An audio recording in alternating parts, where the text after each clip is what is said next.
chargée de développement de l'association Singa en Rhône-Alpes. Singa a été créée il y a 4 ans, sur la base du constat que les personnes réfugiées rencontrent énormément de barrières à l'intégration socio-professionnelle et socio-économique dans la société d'accueil. Pourquoi ? Parce que les seules personnes que les personnes réfugiées rencontrent dans leur parcours de demande d'asile, ce sont des Français payés pour les accompagner, ou bien la société ne se fait une idée des personnes réfugiées qu'à travers leur écran de télévision. On mélange les termes, les personnes réfugiées sont représentées comme un flux de migrants, les termes utilisés sont souvent très négatifs, alors que les personnes réfugiées sont avant tout des personnes, qu'elles viennent en France certes parce qu'elles ont fui des persécutions, parce qu'elles ont fui un conflit, mais ce sont des personnes riches d'expérience, riches de compétences qui ont envie bien souvent d'apporter leur pierre à la société. Donc les 3 cofondateurs, Guillaume Capel, Nathaël Moll et Alice Barbe, quand ils ont créé cette association il y a 4 ans, se sont dit comment pourrions-nous faire, que pourrions-nous inventer pour faire du lien entre les personnes réfugiées et la société civile. Étant donné qu'ils sortaient d'études quand ils ont créé l'association et qu'ils avaient vécu des expériences auprès de demandeurs d'asile dans différents pays du monde, ils se sont dit, et qu'ils étaient très connectés, ils se sont dit, mais est-ce qu'on n'utiliserait pas le digital et le numérique justement pour mettre en lien ces personnes-là avec la société qui les accueille? Et c'est comme ça que Singa a été créé. Ils ont fait une étude, donc parallèlement à ce constat, ils ont également fait une étude il y a 3 ans. Et le résultat de cette étude était que les personnes réfugiées étaient connectées. 80% d'entre elles ont un smartphone. Elles ont une tablette, elles sont connectées parce que c'est le seul lien qu'ils ont avec le pays d'origine, mais aussi avec les personnes qu'elles rencontrent en France. Et donc, une fois cette étude publiée, ils se sont dit, voilà, qu'est-ce qu'on en fait? Est-ce qu'on la laisse sur Internet et que d'autres personnes se chargent de trouver des solutions, ou est-ce qu'on le fait nous-mêmes, ou avec d'autres partenaires? Et c'est suite à cette étude que Singa a imaginé, en collaboration avec Make Sense et Simplan, d'organiser un hackathon. Donc, alors, est-ce que tout le monde sait ce que c'est qu'un hackathon? Un hackathon, c'est quand vous mettez plein de développeurs. Les développeurs, c'est les gens qui font du code dans une même salle, et à la fin, vous arrivez généralement à un résultat, et le temps est assez court. Par exemple, 24 heures, 36 heures. Donc, ça sent un peu la sueur parfois, parce que le code, il faut donner de sa personne, mais à la fin, vous avez un résultat. Exactement. Donc ce hackathon qui a été organisé en juillet 2015 a réuni des développeurs, des entrepreneurs sociaux, des designers, des personnes réfugiées qui se sont rencontrés pendant 48 heures et qui ont réfléchi. Les développeurs ont commencé à coder, c'était des étudiants notamment de Simplon et des professionnels du numérique qui ont réfléchi à des solutions numériques à la problématique sociale qui était les barrières à l'intégration socio-professionnelle des personnes réfugiées. Et de ce hackathon sont sortis 2 projets lauréats, qui sont le projet Comme à la maison, qui est une plateforme d'accueil et de mise en lien des personnes réfugiées avec des personnes françaises qui ont une chambre à proposer chez elles. Et l'idée... Alors, qui connaît Airbnb parmi vous? Voilà, qui a déjà fait un Airbnb ou accueilli des gens? Calme, en fait, c'est la même chose, mais avec les réfugiés. Et sans contribution financière. Voilà, l'idée c'est de mettre, puisqu'évidemment les personnes qui hébergent le font à titre gracieux, et donc au-delà de cette mise en lien entre une personne en besoin d'hébergement et une personne et des personnes qui ont un hébergement disponible chez elles, l'idée c'était de se dire, essayons aussi de matcher des personnes avec des compétences professionnelles communes ou avec une passion commune qu'ils pourraient partager pendant ce temps de l'hébergement. Ça a été imaginé suite au hackathon comme en fait un moyen de proposer une insertion dans une famille à une personne réfugiée, parce qu'on se dit, voilà, moi quand je vais en Allemagne, le meilleur moyen de capter les codes socio-culturels de la société allemande, c'est encore de vivre au sein d'une famille pendant quelques temps. C'était imaginé comme un projet un petit peu d'immersion au sein de famille. Calme a été imaginé donc en juillet 2015. On a eu 20 propositions d'hébergement jusqu'à septembre, et l'idée c'était de se dire, voilà, jusqu'à la fin de l'année, on l'expérimente.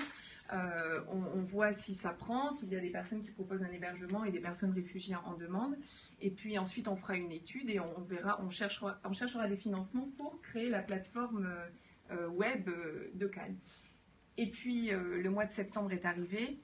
La photo du petit Thaïlande a fait la une de l'actualité, malheureusement. Et suite à ça, nous avons eu 12 000 propositions d'hébergement.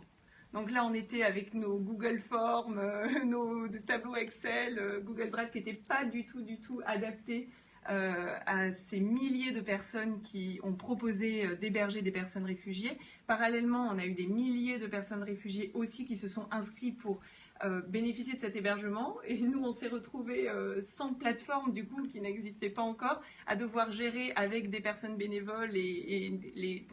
En septembre, il n'y avait qu'un salarié chez Singa.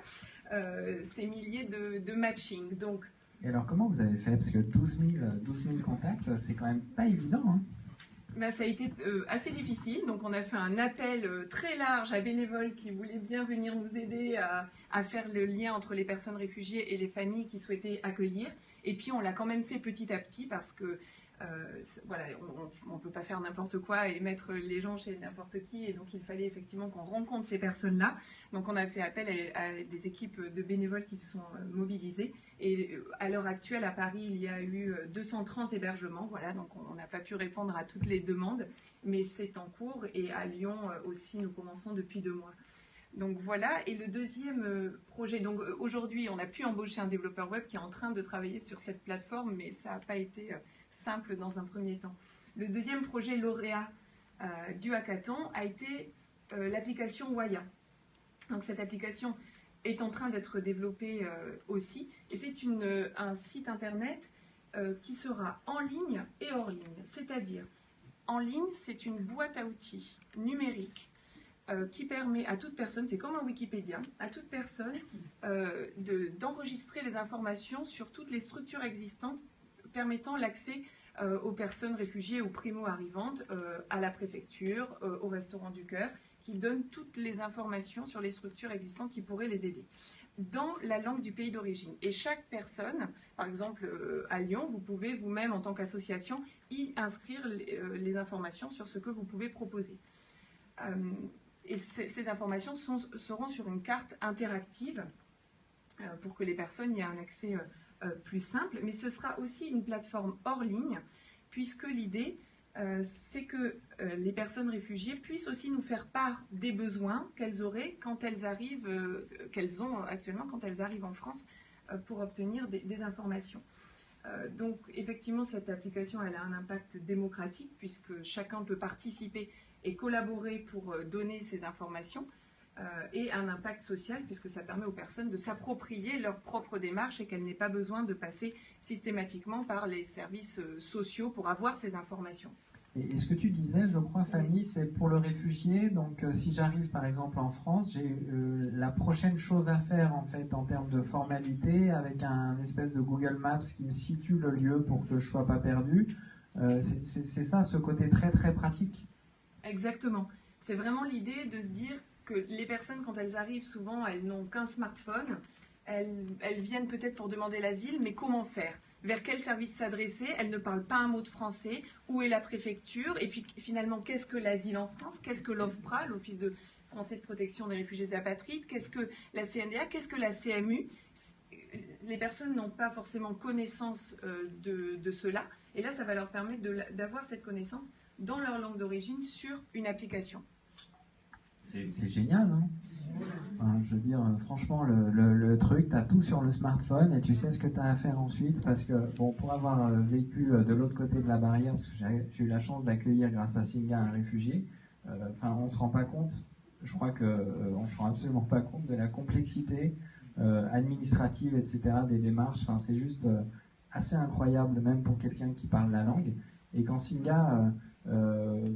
quand Fanny m'a parlé de ce truc-là, j'ai dit mais waouh, c'est juste un gain de temps incroyable. Donc ça sort quand? Bon, ça c'est la question. C'est vraiment difficile de donner des dates, mais a priori cet été. Voilà, on espère que ce sera cet été.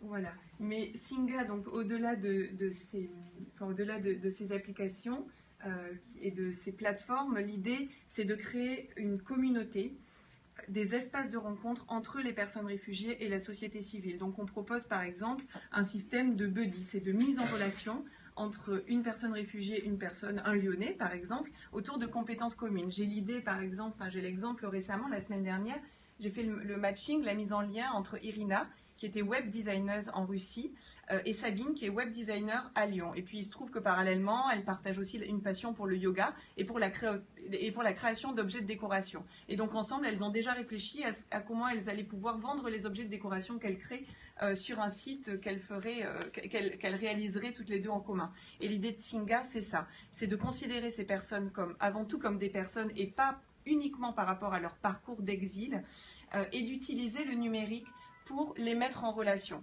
puisque l'idée c'est pareil pour le système de buddy, donc de binôme entre une personne réfugiée et un Français, que ce soit réalisé sur une plateforme, mais là ce sera pour la fin d'année 2016 que ce sera réalisé. Il y a un truc qui est génial chez Singa, c'est que en fait ils se mettent au milieu de la communauté. Je crois que vous avez 400 personnes, c'est ça à peu près à Lyon? À Lyon, oui. En France, on est à 17 000 membres. Vous vous rendez compte, 17 000 membres en France, 400 personnes à Lyon, et Lyon, ça a démarré en janvier. Il y a 2 mois, oui. Il y a 2 mois, donc 2 mois et 400 personnes. Et en fait, ce que je trouve assez formidable chez Singa, c'est qu'ils se mettent au milieu de la communauté et chacun vient avec ses idées. Et toute Fanny plus d'autres personnes disent « Ah ouais, génial, allez, go, on le fait ». Et finalement, les gens le font. Et comment tu arrives à créer un sentiment de partage comme ça et que chacun puisse... tu me parlais d'une graphiste qui disait bah oui, moi je fais les tracts. Tu parlais d'un codeur qui disait non, moi je veux voir personne, je préfère coder. C'est finalement viens chez Singa comme tu es et apporte ce que tu veux apporter. Exactement, tu as vraiment résumé le comment tu le fais? Quel est ton secret? Il n'y a pas vraiment de secret, si ce n'est de considérer qu'on n'est pas une association, on est une association, le M1901, mais on est avant tout un mouvement citoyen. Et l'idée, c'est que ce sont aux personnes, aux citoyens, de s'impliquer, de s'engager, mais aussi aux personnes réfugiées de s'impliquer et de s'engager, et qu'au même titre, les personnes peuvent apporter aux autres, et qu'on peut tous apporter à la communauté. Et voilà, on est effectivement une communauté de membres, personne n'est bénévole, tout le monde est juste impliqué personnellement à partir de ce qu'il est. Donc c'est pour ça que les personnes nous disent, moi j'ai l'idée de Mohamed qui est un PhD en intelligence artificielle et qui m'a dit, avant de pouvoir être chercheur à nouveau en France, vu que je n'ai pas encore la langue française, je me propose de donner des ateliers informatiques à qui le souhaiterait. Et donc on a des personnes de la communauté, des Français, des personnes réfugiées qui vont venir participer aux ateliers qu'il organise. J'ai l'idée d'un metteur en scène qui m'a dit moi j'ai envie de faire un atelier théâtre où les personnes se rencontrent. Et donc il l'organise et je lui dis vas-y, on y va, moi je te soutiens, on essaye de trouver des salles, etc. Ensuite on fait de la promotion et puis les personnes viennent à cet événement. C'est très simple. On ne demande pas d'avoir de compétences particulières, si ce n'est de partager ses passions avec des personnes qui pourraient avoir les mêmes, ou en tout cas de les faire découvrir. Et du coup, ce qu'on ne se rend pas compte non plus, parce que moi je l'ai vécu encore une fois de l'intérieur, c'est le degré d'expertise et d'expérience des réfugiés qui viennent. Tu parlais de quelqu'un qui avait un PhD, ça, mais c'est une richesse assez importante. Et du coup, je trouve que, ça c'est un avis très personnel, mais il y a une vraie différence entre ce qu'on voit à la télé et ce que fait Singa, je crois.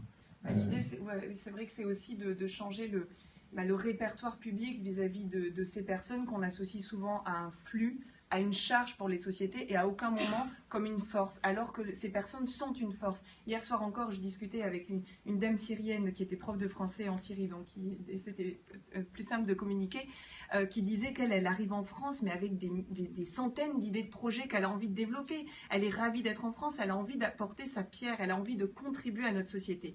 Alors que ce qu'on entend souvent dans les médias, c'est plutôt l'inverse. C'est plutôt que ce sont des personnes qui vont nous peser, qui vont être un poids. Et on essaye de changer de façon de voir les choses. Et pour changer de façon de voir les choses, il faut juste que chacun soit prêt à la rencontre. Et accueillir les personnes réfugiées, les accueillir correctement, c'est juste s'ouvrir personnellement à les rencontrer et donc ainsi à les considérer comme nos pairs, tout simplement. Merci pour ce témoignage et surtout ces actions chez Sylvia qui sont formidables. Ça mérite d'être applaudi. Enfin, tout le monde mérite d'être applaudi. Qui connaissait Sylvia parmi vous? D'accord. Tu vois, tu peux encore recruter.